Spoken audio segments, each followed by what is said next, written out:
Voilà. Amen. Est-ce que sont des amis? La personne de la combat à Jésus. Nous avons remercié les référents pasteurs Jean Pala pour la confiance à Pessinga et côté Napoka Napoya. Alors, ici, pour passer un plus. Na katikati na mshalanza. Zamba pa polémique. Parce que les gens qui ont été là, pour les gens qui ont été amen, amen, amen. Les petits gens qui ont été là, pour les gens qui ont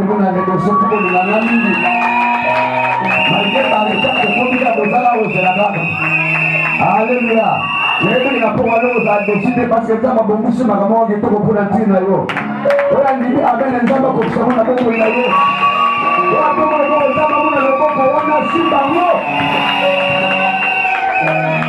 Amen. Voilà, sans plus tarder, tout le monde a table à Bissoro.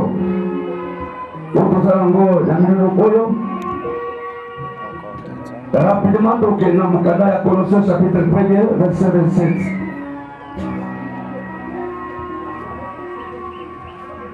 Colossiens chapitre 1er, verset 27, pour calmer. Na kombo na Yesu. Tokami na kombo na Yesu.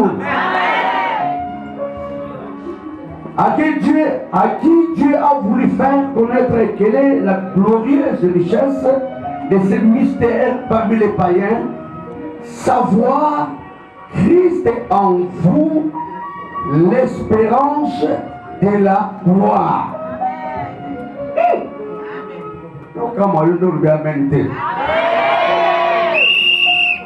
Christ est en vous l'espérance de la gloire. Christ au quatre nabino est lié à la gloire. Et la gloire de Dieu se révèle et se manifeste.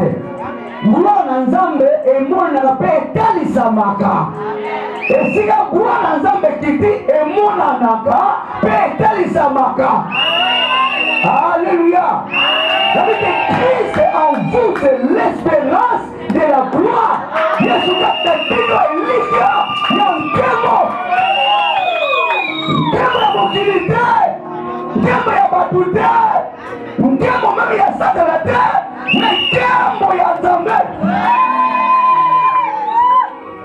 Kema, parce que Satan passe la gloire d'ailleurs. N'est-ce pas? Yoga, na mokala Mathieu. D'ailleurs, si na mokala Mathieu, rapidement, moto moko azala mpona kotangela na biso, mbangu. Ouais, kotanga rapidement. Pour nous attendre que pas ces photos pour que les banques pas pour les visiteurs et belé n'a pas embouteillage. Matthieu chapitre 4 verset 8 à 9 rapidement. Nous commençons à dire micro à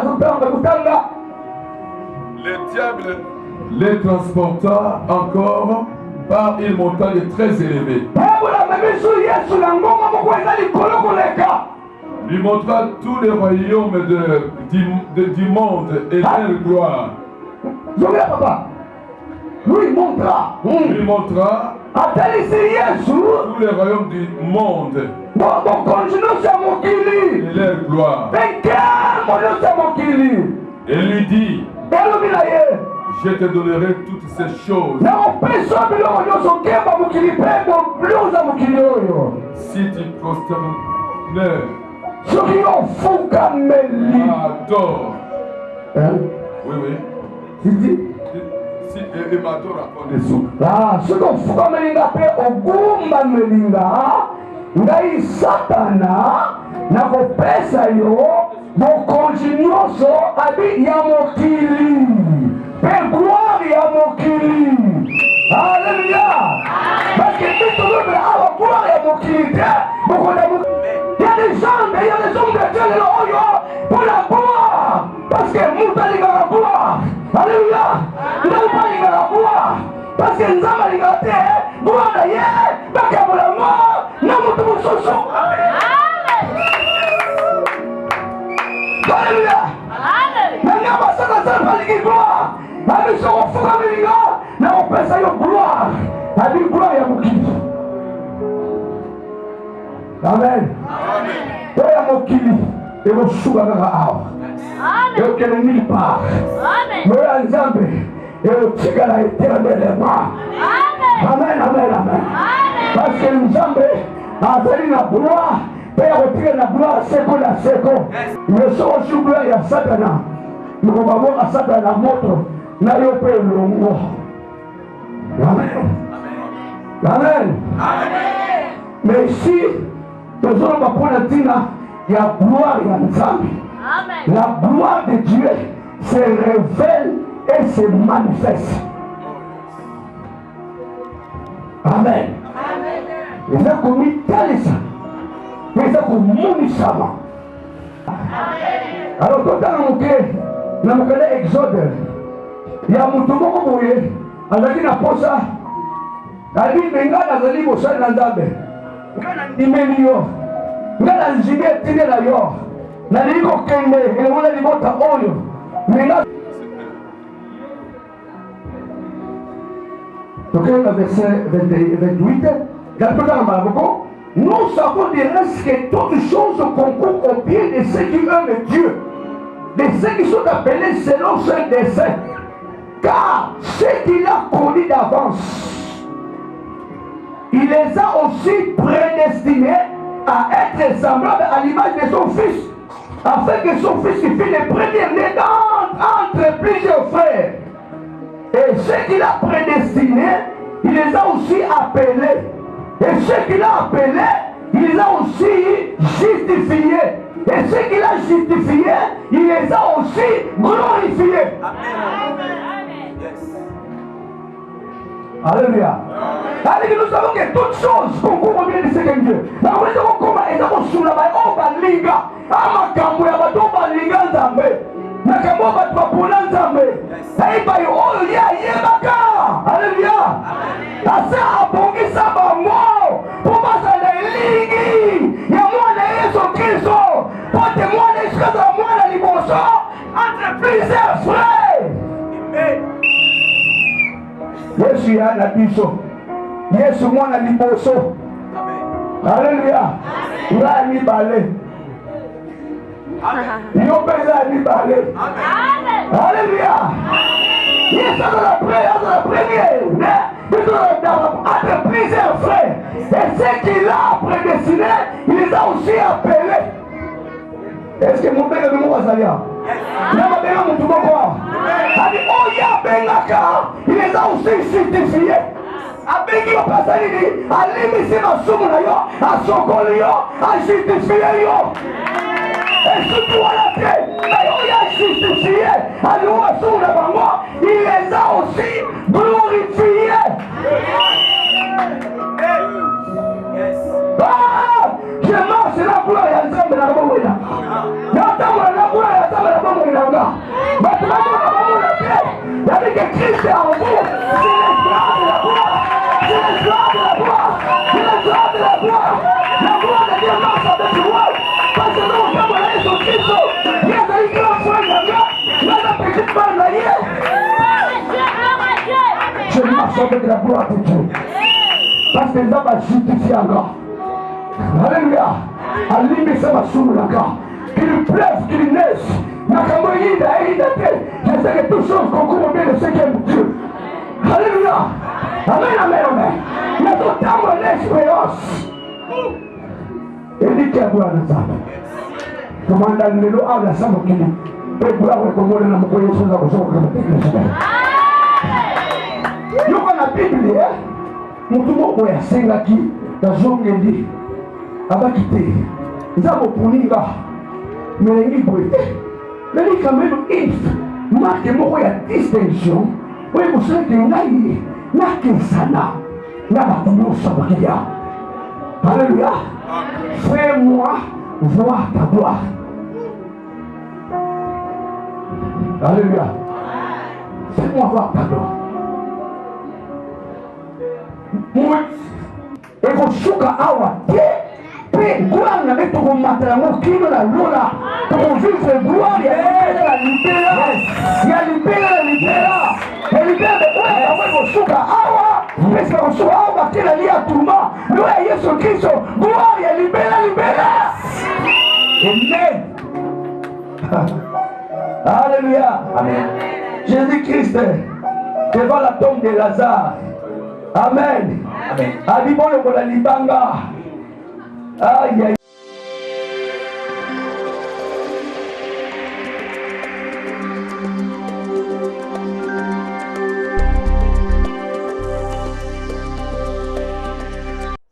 Bonsoir papa. En tout cas, Nzamba atiaki likanisi kati na ngai na kati na temo oyo Nzamba apesaki esengelaki Pasteur Ebenezer azala na tina ete libota na Nzamba kobénéficie makambo ya bokonzi na Nzambe okotasa bango importance ya ke Christ en nous l'espérance de la gloire parce que Yesu aza kati na moto kemo na Nzambe eza kotalisama c'est pourquoi omoni ke mosala na Nzambe lelo Nzambe asungi atalisi yango na kati na profondeur pe bana Nzambe vraiment babénéficie yango toza mpenza na esengo makasi parce que aza moko oyo nga nayebi malamu alobaka malamu mpe aza moto oyo abangaka Nzambe. Ok, eloko nazali kovize eza ke bato batia Yesu kati na yo de façon ke kuna liboso biso toza bapaya mpe baleki nzela naza kovize ke lobi soki Yesu aye na kati na gloire na ye biso pe ba toyambi eto Yesu aza kati na biso toko apparaître pe na kati na gloire wana c'est ça po moko na moko aza na esika Jésus akozala na kati na gloire na ye biso pe tomona na yango wana nde eloko naza kovize na kati na ba ndimi po ba na kososola yango nayebi ke Pasteur Ebenezer aza moto oyo ayamba Yesu kati na solo aza moto aza kobanga Nzambe aza kotombola Saint-Esprit na yebi malamu aza moto atonda na bolingo na Nzambe pe aza na souci ya mosala na Nzambe kosala na ndenge moko ya solo aza moto ya de gauche à droite c'est pourquoi namonaki en tout cas eza kosenga ke ndeko na ngai na associé moto na yebi malamu po to partager le thème wana to transmettre kata na bana Nzambe po bako kosungama na kata vie chrétienne na bango eloko naki koyebisa bandeko vraiment ke eza kosenga ke teme oyo to sungana na ndeko po a transmettre pe kati na bato esengeli bato nyonso basala lolenge tozali koteya pe lolenge mosala Nzambe auti koteya Yesu aza na kati na biso nde espérance de la gloire ekose manifester na kati na biso alors Pasteur Ebenezer na bengi ye nayebi ke aza moto oyo aza moto ya bien aza moto ya pamba te nayebi elelo te nayebi depuis longtemps nayebi etamboye na ye bato nyonso bakomona Pasteur Ebenezer aza mosala ya Nzambe ya solo aza moto oyo aza koloba po amisepelisa te azoloba mpo na kosepelisa Nzambe alors esengeli balanda message nyonso wakoki koyebisa bango ke toza mosali moko ya Nzambe oyo abangaka Nzambe basima mpe mateya oyo azali koloba. Merci. Bonsoir.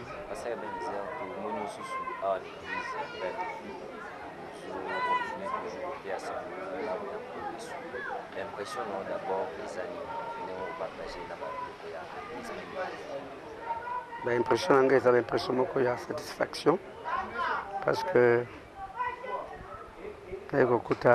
pendant Nzambe azali ils ont dit ma parole basé na souci ya Yesu et moni bango l'impression anglaise kitoko da mbabi malamu na makambo nyonso en tout cas mes impressions sont il y a satisfaction ça kitoko.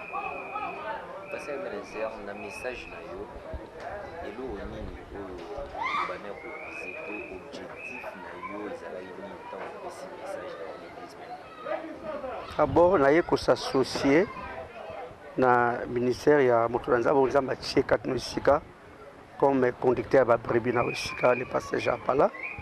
Alors ngai na koti na vision na ye parce que yenda pesi vision oyo Nzambe tcheka tikati na ye na koti vision na ye et ye moko pe atalisinga vision na ye pe objectif azali kolanda c'est si biso to aborder na même sens kolanda sa vision vision na biso azali ete bato bazoluka gloire epai na epai na banganga kisi na ba occultisme oluka gloire nzoka nde gloire ya solo ezali kati na Yesu Kristo pe tango mutachie makolo mibale atelemi likolo ya rocher qui est Christ akomona gloire ya Nzambe kobanda awa na sala mokili oyo pe na mikolo ya na félicité na bomoi na seko donc un peu ça. Parce que Ebenezer, par revenir sur par exemple, message, avant d'abord message, par relation, nous vous entretenir à pasteur Jean-Paul.